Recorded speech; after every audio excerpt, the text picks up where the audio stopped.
Hello everybody and welcome to a new video. Today I am doing a request and one of my subscribers, Hypodermic Sally, asked for me to read something. So I asked her what she would like me to read and she said my choice. So I love history, so I picked David Starkey, Monarchy, and it's all about the Tudors and Windsors in Great Britain. So I'm going to read a bit about Elizabeth first because she's my favourite queen. So here we go. In August 1588, Europe was convulsed by religious war, and Protestant England faced the world's foremost Catholic power, with the Spanish Armada in the Channel and a large, fearsome professional Spanish army in the Low Countries. England was under dire threat. On 18th of August, Queen Elizabeth came to review her troops at Tilbury. She wore a breastplate and carried a sword and addressed them in words that have echoed down the centuries. I know I have the body of a weak and feeble woman, but I have the heart and stomach of a king, and of a king of England too, and think foul scorn that Parma or Spain or any prince of Europe should dare invade the border of my realm. But even as the Queen spoke, the moment of danger had passed. The English fireships had broken up the Armada's invincible formation of Calais, and coastal storms would do the rest. Nevertheless, despite the defeat of the Spanish Armada, England would not escape the horrors of religious war, and some of those who had heard Elizabeth at Tilbury might live long enough to see another English monarch raise his banner in defiance on English soil. But this time, the king's enemies would not be foreign princes, but his own people. Within a generation, the monarchy was to move from a position of strength under the Tudors to abject weakness under the Stuart succession. With the defeat of the Spanish Armada, Elizabeth's reputation stood at a zenith at home and abroad. Even Pope Sixtus V, who had helped finance the Armada expedition, expressed his admiration of her and regretted only that they were unable to have children together. Inheriting their combined talents, he said, their offspring would rule the world. Defending the realm was the most fundamental duty of an English monarch, and Elizabeth had equipped herself admirably. But by virtue of the crown imperial, she had a further responsibility. She also had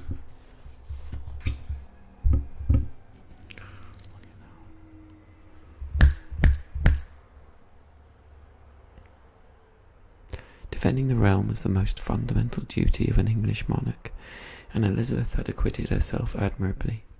But by virtue of the crown imperial, she had a further responsibility.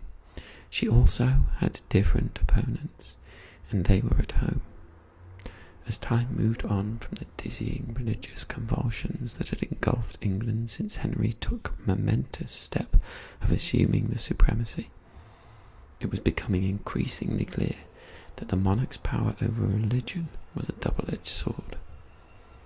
The problem was not now simply Protestant against Catholic, but also Protestant against different kinds of Protestants. As Queen, Elizabeth presided over a national Protestant church, and as supreme governor, she made the religion in her own image. It was a right that which she affirmed came from God. Could Elizabeth, mere woman that she was, maintain this lofty claim? And how could she, as supreme head of the church, avoid being drawn into the religious conflict, which threatened to turn quarrels about religion into disputes with the crown? Elizabeth did her best in establishing a Church of England that was Protestant in its doctrines but Catholic in the appearance of its ceremonies and the clerical dress. Elizabeth's policy was successful in heading off much Catholic opposition, but it had the opposite effect of opening up divisions on the Protestant side. Between those who wanted the rigorous, stripped-down Protestantism of the continent and Scotland, and those who followed Elizabeth in her attachment to bishops and ceremonies. This was not a struggle between government and opposition. Rather, it was a schism within the highest ranks of the Elizabethan establishment, with Elizabeth's chief minister and elders confidant, William Cecil, on one side, and her Archbishop of Canterbury, William Whitgift, on the other. The bad feeling between the two men burst into the open on the Queen's own presence, and Elizabeth came down publicly and heavily on Whitgift's side. Matters of religion, she insisted, were for her and her bishops alone. Neither the council nor the parliament had any say in the matter. Instead, since her supremacy over the church came to her from God alone, she was answerable only to God in how she chose to exercise it. This was Henry VIII's high view on royal supremacy, and in sticking to it, Elizabeth showed herself every inch her father's daughter.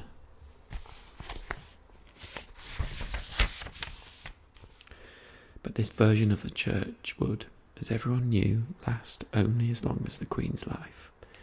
Would the next monarch continue the difficult but necessary balancing act of the middle way in religion after the ageing Elizabeth died?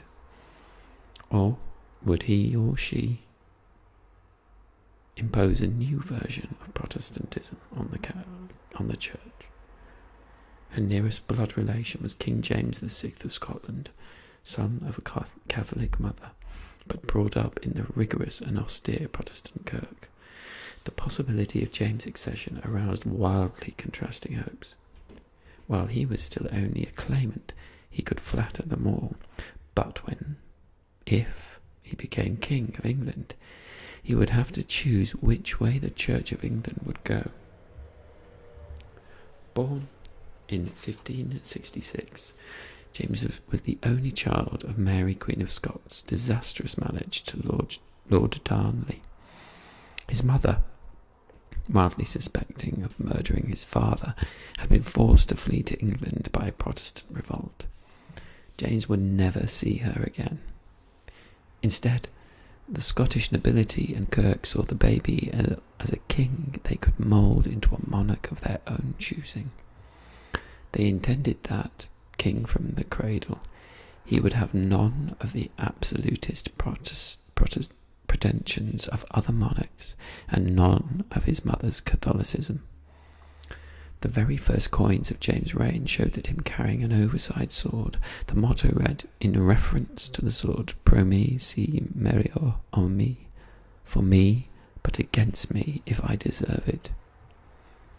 James was crowned at the parish kirk at Stirling on the 29th of July 1567, when he was just 13 months old. He was King of Scotland in his own right, despite the fact that his mother was still alive. He was also heir to Mary's claim to the English throne. This boy, of great rank and great prospects still, was largely brought up at Stirling Castle. It was a strange, insecure kind of childhood. A series of regents who ruled Scotland on his own behalf were murdered in quick succession, and the boy's own life was more than once in danger. On his 4th birthday, a tutor arrived at Stirling Castle charged with the responsibilities of creating a king in his own image. George Buchanan was a scholar known throughout Europe, and through him James would have one of the most rigorous and academic educations possible. Dour and self-opinionated, Buchanan was also a leading figure in the Scottish Presbyterian kirk. He and his fellow Presbyterians believed that the supreme authority in the state was not the king, as it was in England, but the General Assembly of clergy. Kings also, Buchanan believed were mere servants of their people who could and should be punished if they misbehaved. Indeed, his hatred of monarchy was not even disguised, and in his little pupil he had a convenient target to land. Like many 16th century teachers, Buchanan thought that sparing the rod spoiled the child, especially if that child was a king, and he set about beating and birching his beliefs and learning into King James with gusto.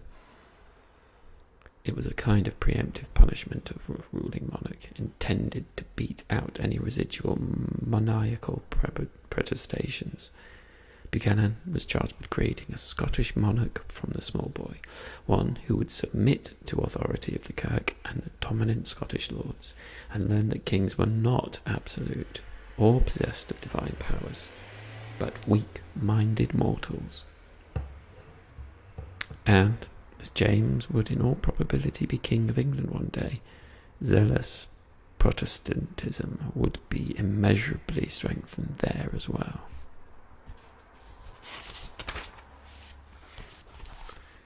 This treatment indeed succeeded in making James a considerable scholar, but in terms of religion and politics it produced only an equal and opposite reaction, to which James was able to give expression with unusual force and clarity when he grew up.